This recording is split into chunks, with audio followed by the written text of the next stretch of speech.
ঈদের ছুটি শেষ হলেও রাজধানীর সড়কগুলো এখন অনেকটা ফাঁকা। নেই চিরচেনা যানজট, নেই নাগরিক ব্যস্ততা। যানজটমুক্ত পরিবেশে ঈদের আনন্দে বিভিন্ন বিনোদন কেন্দ্রে ঘুরছেন রাজধানীবাসী। সবসময় এমন শান্তিময় পরিবেশ প্রত্যাশা নগরবাসীর। বিস্তারিত ইমরান হাসানের রিপোর্টে। ঈদের ছুটি শেষ হলেও এখনো অনেকটাই ফাঁকা রাজধানী ঢাকা। সড়কে নেই সেই চিরচেনা যানজট, কোলাহলে পরিপূর্ণ নাগরিক ব্যস্ততা নেই আগের মতো। সড়কে যানবাহন তুলনামূলক কম থাকায় স্বস্তিতে এক স্থান থেকে আরেক স্থানে যাতায়াত করছেন রাজধানীবাসী। নগর পরিবহনের সংখ্যা কম থাকলেও রিক্সা কিংবা অটোরিকশার চলাচল বেড়েছে অন্য সময়ের তুলনায় অনেক বেশি। ঢাকাতে মানুষ বেশি নাই, তাই জ্যামজট অনেক কম, এর জন্য পরিবেশটা খুব ফাঁকা ফাঁকা, অনেক শান্তি শান্তি লাগতেছে। আর পরিবেশের দূষণটাও খুব কম।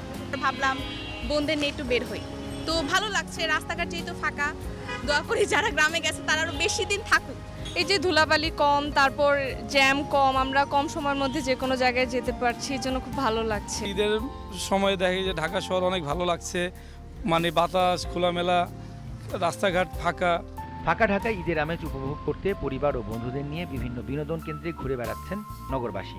দ্রুততম সময়ের মধ্যে গন্তব্যে যাতায়াত করতে পেরে উচ্ছ্বসিত তারা।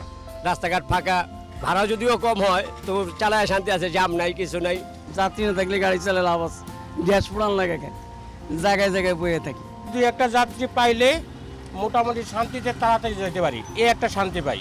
বছরের অন্য সময়টাতেও রাজধানীর এমন শান্তিময় পরিবেশ প্রত্যাশা করেন নগরবাসী।